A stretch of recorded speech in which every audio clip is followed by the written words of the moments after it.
So yan po mga farmers, good morning. So ngayon ipapakita ko po sa inyo ito pong kamatis na tanim ko. So ito po yung tanim ko mga siguro nasa dalawang buwan na.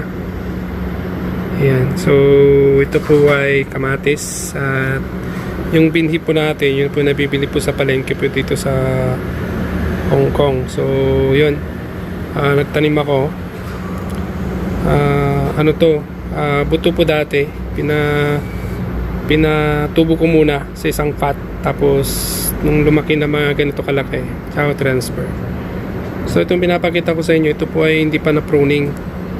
So ganito pang itsura ng kamatis kapag hindi pa siya na pruning. So although makita nyo yung malilit pa doon, ay medyo natanggalan ng dahon sa baba. Ayan. Pero lahat to hindi pa Ayan. Ganito ang itsura niyang pag hindi pa na-prune ng kamatis. So ang purpose ng pruning kasi, kapag na-pruning natin to, pansin nyo, halos dikit-dikit po ang kanyang mga dahon, no? Actually kasi itong tinaniman natin ay sa isang pot, 4 na puno ang nakalagay. So ganyan po magiging itsura niya kapag hindi po na-pruning. So ito, bukas ipupruning ko ito. Ipruning natin yan at pag-usapan natin tungkol sa pruning ng kamatis. So ganyan, kita nyo, wala po siyang mga hindi makita yung nasa ilalim niya kasi puno talaga ng dahon yan. So ito, nag-start na siya sa flowering stage. May mga flower na po siya nakikita. Yan. So ang ganda pong tignan kapag ganinang tanim po natin. Malusog po ang kanyang mga dahon at makita natin na marami na rin siyang yung sanga. So dapat yan tanggal ang mga yan.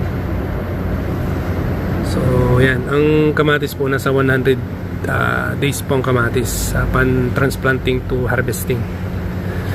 So ito ordinary po na kamatis to, hindi po yung nabibili po to na na bunga sa palengke. So nung naghiwa tayo ng kamatis, kinuha natin yung mga buto niya at ito natin nilagay. So yan. So ang ganda pa, makita mapansin yung mga niya, mga dahon niya, wala po masyadong mga kumakagat mo ng mga insekto.